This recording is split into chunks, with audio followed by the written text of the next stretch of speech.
When my husband told me his ex-wife needed to stay with us for 1 week, I said yes. I know how that sounds. Trust me, if one of my friends had told me this story, I would have shaken her by the shoulders and asked if she had lost her mind. But at the time, it didn't sound insane. It sounded temporary. It sounded kind. It sounded like the kind of thing a good stepmother was supposed to agree to. My husband, Mark, had 2 kids from his first marriage. Lily, who was 11, and Noah, who was 8. I loved those kids. Not in a forced bonus mom Instagram caption way. I genuinely loved them. Their mother, Vanessa, and I were never friends, but we were polite. She was beautiful in a way that made people look twice. Long dark hair, perfect makeup even at school pickup, always dressed like she was going somewhere better than wherever she currently was. She also had a talent for making me feel like a guest in my own life. Mark and I had been married for 3 years. We bought our house together. My name was on the mortgage. I paid half of everything. I decorated every room. I planted the hydrangeas in the front yard with my own hands. But somehow, whenever Vanessa walked in, the air changed. The kids would run to her. Mark would get nervous. And I would become the woman holding the casserole dish in the background. So when Mark came home one Tuesday and said Vanessa had a pipe burst in her apartment, I already knew where the conversation was going. She just needs somewhere to stay for a few days, he said. I looked up from folding Noah's soccer uniform. How many days? A week. Maybe less. I laughed once. Maybe. He sat beside me on the couch and took my hand. Emily, come on. The kids are worried. Her apartment has water damage. She doesn't have family nearby. She has friends.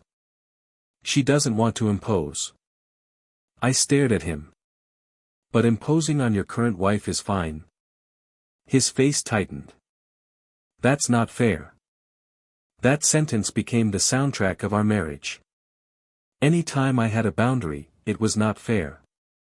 Any time Vanessa needed something, it was complicated. Any time I asked Mark to put me first, I was making it difficult. I said, fine. 1 week. He kissed my forehead like I had passed some invisible test. You're amazing. I should have known then. People only call you amazing that quickly when they know they asked for too much. Vanessa arrived the next evening with 6 suitcases. 6. For 1 week. She stood in the doorway wearing cream-colored pants, gold jewelry, and a soft smile that didn't reach her eyes. Emily, she said, hugging me lightly. Thank you so much. I know this must be uncomfortable. There it was. Not kind. Not generous. Uncomfortable. Like she wanted to make sure I remembered what this was. I said, it's temporary. Her smile widened. Of course. Mark carried her suitcases upstairs to the guest room. All 6 of them. The first 2 days were fine. Awkward, but fine. Vanessa made breakfast for the kids, which annoyed me more than it should have because she used my pans and didn't wash them. She left her perfume cloud in the hallway.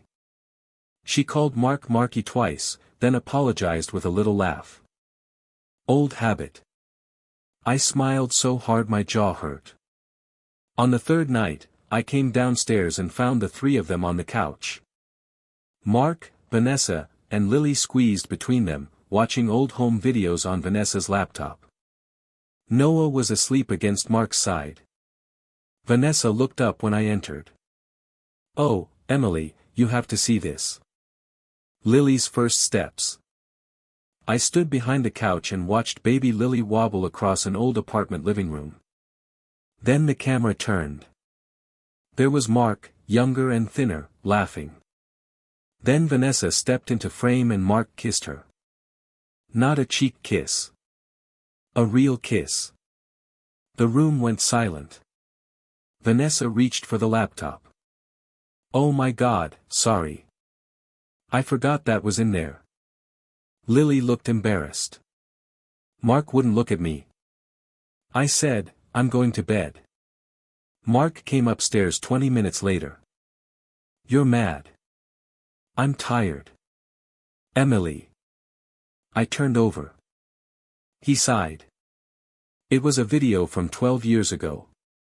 It was your ex-wife showing romantic home videos in our living room. She didn't mean anything by it. She never does." He didn't answer.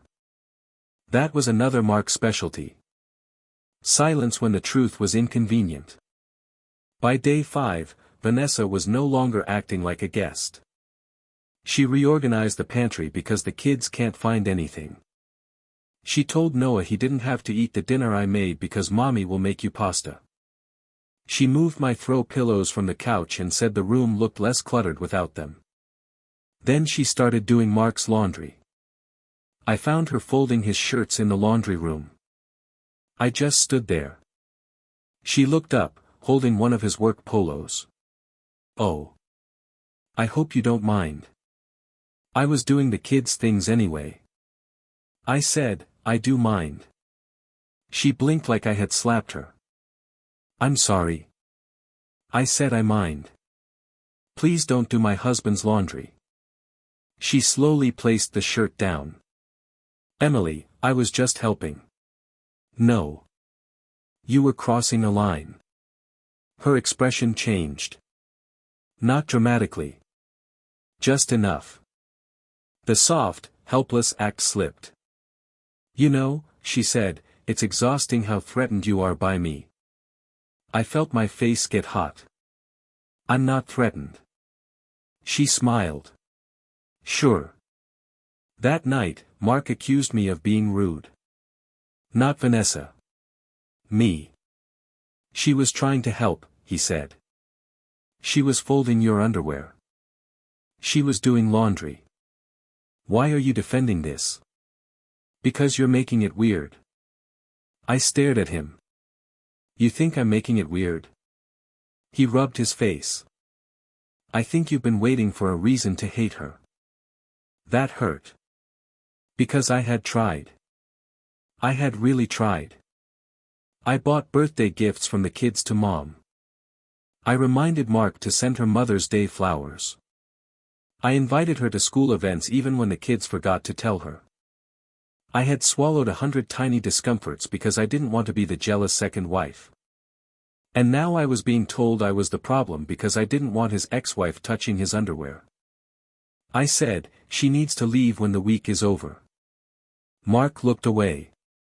My stomach dropped. "What?" He said, "Her apartment needs more repairs." "How much more?" "Maybe a few weeks." I laughed because it was either laugh or scream. "No. Emily, no. Absolutely not. The kids like having her here. The kids would also like ice cream for breakfast." "That's not the same. You promised 1 week." I didn't know the damage was that bad. I said, "Then she can find a short-term rental." "She can't afford that right now." I stared at him. "Then how is she paying for 6 suitcases of clothes?" He got angry then. Not loud. Cold. That was unnecessary. "No, Mark. What's unnecessary is your ex-wife moving into my house and acting like she belongs here." He said, very quietly, "She did belong here once."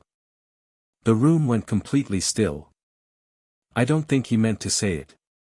But he did. And once words leave someone's mouth, they don't go back in. I slept in the guest room that night. Or I tried to. Vanessa was in our guest room, obviously. So I slept in my home office, on the little sofa we bought for reading. The next morning, she made pancakes. She was wearing one of Mark's old college sweatshirts. I knew it was his because I had packed it away in a storage bin 2 years earlier. I asked her where she got it. She smiled. Oh, Mark said I could borrow it. My clothes are still damp from the apartment. Her 6 suitcases sat by the stairs. I looked at Mark. He suddenly became fascinated with his coffee. That day, I called the apartment complex Vanessa supposedly lived in. I know. It sounds crazy. But by then, Crazy had moved into my guest room and was wearing my husband's sweatshirt. I told the leasing office I was trying to send a package to Vanessa and wanted to confirm her unit number. The woman on the phone hesitated. We don't have a current resident by that name. I thought maybe I had the wrong complex. So I checked the address Mark had given me. Same complex.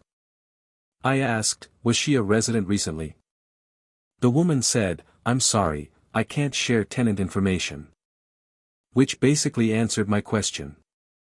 Vanessa didn't live there. Maybe she never had. That evening, I waited until the kids were asleep. Then I asked Mark, where does Vanessa actually live? His face changed. Just for a second. Enough. What do you mean? I called the apartment complex. He stood up. You did what? Where does she live? That's a huge violation of privacy. So is lying to your wife. He started pacing. She was embarrassed. About what? He didn't answer. Mark. He stopped. She lost her apartment 2 months ago. My ears started ringing. 2 months. She's been staying with friends. And you knew? Yes. And the pipe burst? He looked at the floor. I laughed once. There was no humor in it. You lied to get her into our house. She needed stability. She needed stability, so you destabilized your marriage. That's dramatic. I walked upstairs before I said something I couldn't take back. I went into our bedroom to grab a sweater. That was when I noticed the closet door was slightly open. The storage side. The side where we kept old coats, Christmas decorations, and boxes we never unpacked. One of Vanessa's suitcases was open on the floor. I know I shouldn't have looked. But there are moments in life where your body moves before your morality catches up. Inside were clothes, shoes, makeup bags. And a white garment bag. At first, I thought it was just a dress. Then I unzipped it. It was a wedding dress. Not preserved. Not yellowed with age. New. Modern. Lace sleeves. Low back. Pearl buttons. Still with tags. My hands went cold. Behind the dress was a folder. A thick one. I opened it. The first page was a printout from a wedding venue. Then catering estimates. Then floral inspiration. Then a Pinterest board screenshot titled, "Second time, forever this time." I couldn't breathe. Then I saw the date. 6 months from now. At the bottom of one page, written in Vanessa's handwriting, were the words, "Mark like simple ceremonies. Kids can walk me down the aisle." I stood there holding another woman's wedding plans in my closet. In my house. While my husband was downstairs telling me I was dramatic. I took pictures of everything. Every page. Every note. The dress. The folder. The suitcase. Then I walked downstairs and placed the folder on the kitchen table. Mark and Vanessa were standing by the sink. They both froze. Vanessa recovered first. "Why were you going through my things?" I looked at Mark. "Are you planning to marry her?" He went pale. Vanessa crossed her arms. "That is private." I laughed. "Private. In my closet. In my house. With my husband's name all over it." Mark said, "Emily, I can explain." That sentence should come with a warning siren. I said, go ahead. He swallowed. It's not what you think. It's a wedding venue estimate. It was just an idea. An idea for what? Vanessa looked at him. Not scared. Angry. Like he was ruining the script. Mark said, Vanessa has been struggling. The kids have been struggling. We were talking about what it would look like if he stopped. If what? He whispered, if we tried again. I felt something inside me break very quietly. Not loudly. Not like glass shattering. More like a thread snapping. I asked, were you cheating on me? He said, no. Vanessa said nothing. I looked at her. She lifted her chin. That depends on what you consider cheating. I actually smiled. Because sometimes the universe gives you all the information you need in one sentence. I turned to Mark. You need to leave. He blinked. What? Both of you. Tonight. Emily, the kids are asleep. Then wake them up gently and take them to your mother's. Vanessa laughed. You can't kick children out. I looked at her. No. I'm kicking out the adults who use them as an excuse. Mark stepped closer. This is my house too. No. It's our house. And tomorrow I'm calling a lawyer. Tonight, you are leaving before I call my brother. That was not an empty threat. My brother, Jason, is 6'4" and has never liked Mark. Mark knew that. Vanessa started crying then. Not real crying. Performance crying.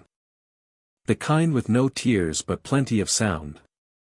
The kids will be traumatized. I said, they already will be, thanks to both of you. Mark looked wrecked. For 1 second, I thought maybe he finally understood. Then he said, can we not make this ugly? I almost screamed. He had moved his ex-wife into my home under a fake story. He had let her wear his clothes.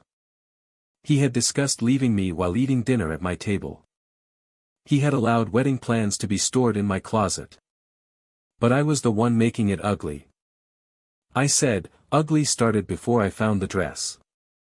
They left that night. The kids were confused and sleepy. I hugged them both and told them I loved them. Lily asked if I was mad at her. That nearly destroyed me. I knelt and said, never. Not for 1 second. She cried. Noah cried because Lily cried. Mark looked at me like I had done this. That was the last time I saw him as my husband. The next morning, I called a lawyer. Then I called a locksmith. Then I called my best friend, who showed up with coffee, trash bags, and the calm rage of a woman who had been waiting 3 years to say I told you so but loved me too much to actually say it. We packed every item Vanessa had left behind. Including the wedding dress. I considered throwing it in the trash. Instead, I boxed it carefully and sent it to Mark's mother's house with a note. I believe this belongs to your future daughter-in-law. Petty. Maybe. Healing. Absolutely. The divorce was not quick. Mark tried to say we had been emotionally separated before Vanessa moved in. We had not. He tried to say I had agreed to an open transition for the children's sake. I had not. He tried to say Vanessa's stay was always temporary. Then my lawyer showed him the photos of the wedding folder. Suddenly, he became very interested in settlement. Vanessa did not marry him 6 months later. That part still makes me laugh.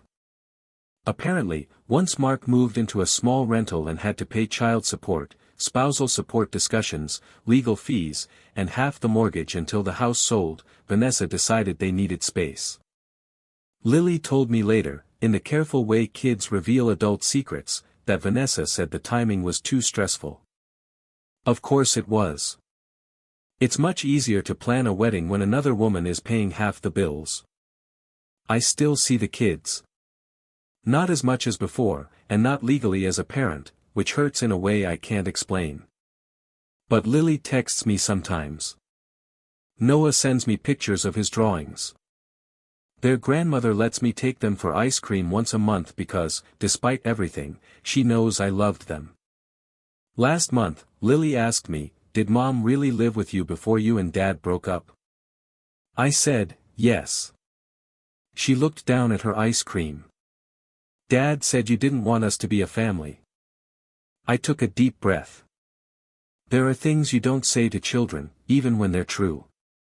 So I said, I wanted a family where people were honest. She nodded. Then she said, "I miss your house." I had to look away.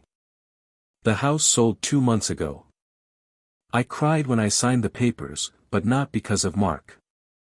I cried for the version of me who planted flowers in front of a home she thought would be safe. I cried for every dinner I cooked while being treated like a placeholder. I cried for the kids. I cried because betrayal doesn't only take the person who hurt you. It takes the future you were building around them. But I'm better now. I live in a smaller place with too many plants and no guest room. That part is intentional. There is no space in my home for ex-wives, lies, or wedding dresses that aren't mine. Sometimes people ask if I would ever date a man with kids again. I don't know. The kids weren't the problem. The ex-wife wasn't even the real problem. Mark was. Because Vanessa could only take the space he gave her. And he gave her mine. So if you're listening to this and someone keeps asking you to be understanding while they make you smaller, please hear me. Understanding is not the same as disappearing. Compromise is not the same as surrender. And if another woman's wedding dress is hanging in your closet, you don't need more proof. You need a lawyer.